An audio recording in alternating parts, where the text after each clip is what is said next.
Joining me now is Robbie Mook, the former Clinton campaign chairman. Robbie, thanks for joining us. So you heard Brianna's report. The memo says your campaign got to weigh in on who the communications director was before the general election. Was that fair? Well, first of all, Anderson, I just want to underscore some things Brianna said. First of all, when the DNC approached both campaigns about a joint fundraising agreement, they were broke. They weren't going to make payroll. They were not going to be able to transfer down money to the state parties to keep them operational. They were in a really bad place. Both the Sanders campaign and the Clinton campaign signed joint fundraising agreements. So we both thought it was a good thing to sign up for.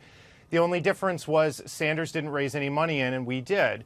The DNC appealed to us. So Sanders was raising money I mean, you guys had big money donors. Sanders was getting more donations from individuals and smaller donations. No. Well, and that would have been great. It would have been great for the DNC to raise jointly with him. Hilary turned over her email list to the DNC after the election was over.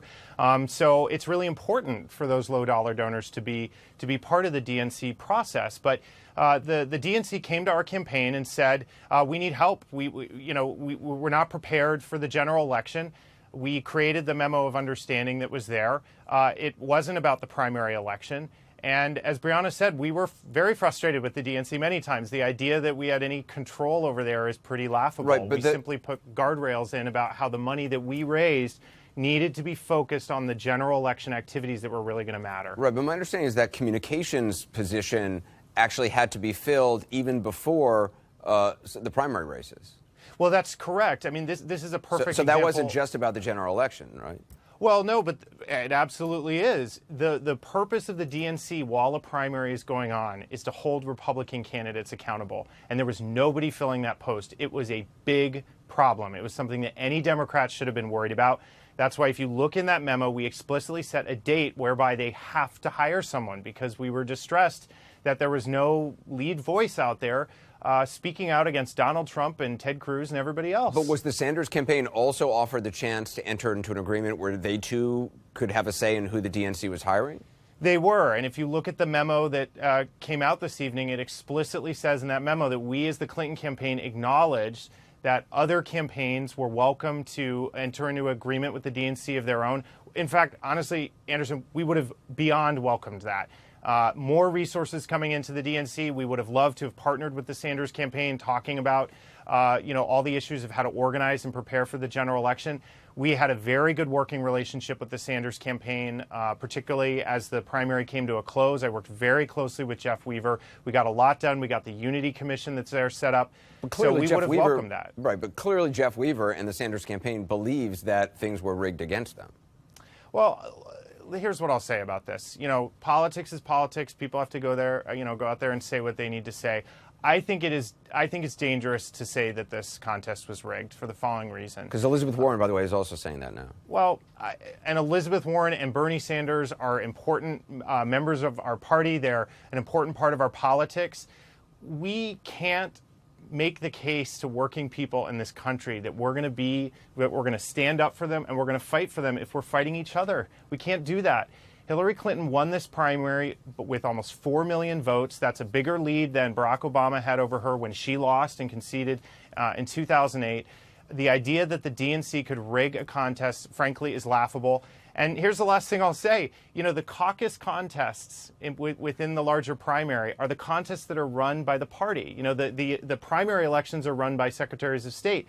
Those contests, the caucuses that were run by the party, Bernie Sanders won overwhelmingly. So if we look at what the party actually managed in this process, Bernie Sanders won those contests. I think we only won 3 of them, and we barely won Iowa. So there's just no evidence to back this up. I understand how it's convenient. Some people they want to be angry at what's going on. But we've got to focus our anger on Donald Trump and this outrageous tax plan that the Republicans are proposing. So is this just about Donna Brazile trying to peddle a book? I mean, because as Brianna mentioned, through somebody who didn't work at CNN, she gained access to one town hall question, and she gave that, or at least attempted to, or in an email, gave it to somebody in the Clinton campaign, which is completely unethical. She lost her job. I frankly view it as a huge betrayal of everybody who worked at CNN, the fact that she did that. I don't see her attempting to, in any of those emails, attempting to give information to the Sanders campaign. It seemed like she was more than happy to cozy up to the Clinton campaign, and now she has a book to sell. She's now spinning this yarn. You know, I feel like all this is water under the bridge. And Donna Brazile has served our party for 30 years. She's been a champion for Democrats. It was my honor and my privilege to work with her as chair of our party. I look forward to working with Donna in the future. Do you think it was appropriate for her to do that about a town hall question?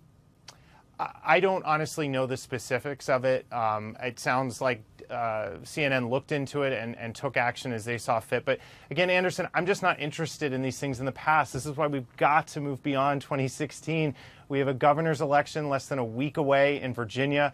We've got critical midterm elections. And I can't say it enough. This tax plan the Republicans are proposing is outrageous. So that's the fight. That's where we need to be as Democrats. I do also want to ask you about the dossier, obviously, because we haven't had you on the record on that. Were you aware that the Clinton campaign was at least in part funding it, along with the DNC? But I'll only ask you about the Clinton campaign because the campaign chair, John Podesta, says he had no idea. I talked to Brian Fallon. He said he had no idea. I mean, it seems like nobody in the Clinton campaign has stood up and said, oh, yeah, I knew this, and I was the one who helped sign off on it. Well, look, I didn't know that we were paying the contractor that created that document. I didn't. I'll tell you, what I did know, and that is that when we started to look into Donald Trump's business dealings, it was this massive tree of LLCs and shell companies. We were overwhelmed. We were out of our league on it, frankly. And so I asked our lawyer, and I gave him a budget allocation to investigate this, particularly the international aspect.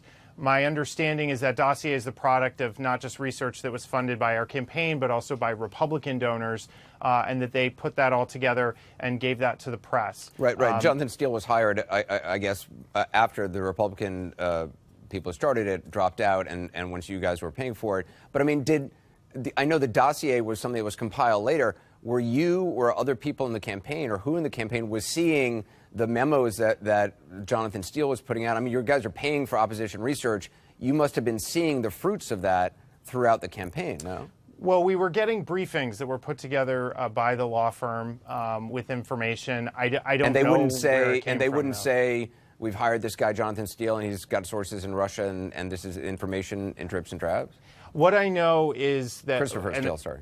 Yeah, well, what I've known is what I've read in the press, that I think it was $1.2 million that was spent on this overall project, and that I think it was like $120,000, some fraction of that went to this steel company. So I don't know who else contributed to these reports. But were you seeing? It was packaged for us. You must have been seeing. I mean, you're saying get briefings from the lawyer. You must have been seeing. What was it in memo form? Memos of, okay, now there's this interview and this person is saying this about the president's business dealings in Russia or this activity.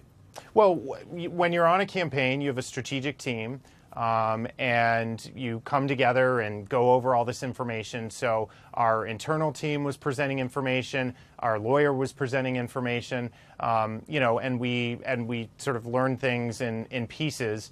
I just can't attribute to you what piece of information, came to us at what time or where it came from, frankly. As campaign manager, there's a lot going on. And so I just wanted to know what was important to find out. Okay, and just finally, is there somebody at the DNC, I mean, you were the campaign manager, is there somebody at the DNC, maybe at a slightly lower level, who knew about Christopher Steele, who didn't just know, okay, yeah, we're paying this lawyer and all of a sudden magically this information is coming back to us, who actually knew the nuts and bolts of who was gathering the information, how it was being gathered? I don't know the answer to that. It's possible someone at the DNC knew about this. We had dozens of researchers on the campaign. In fact, one of the reasons we were trying to get resources into the DNC was to make sure that they had a lot of opposition researchers working on all these Republicans. So I unfortunately don't know the answer. And to those who say, that this could have been some sort of collusion, if Christopher Steele is being fed disinformation from people who had connections to the Russian government, that essentially your campaign was helping pay for some of that disinformation. Well, look, they chose what to put in that dossier, and so I can't speak to that.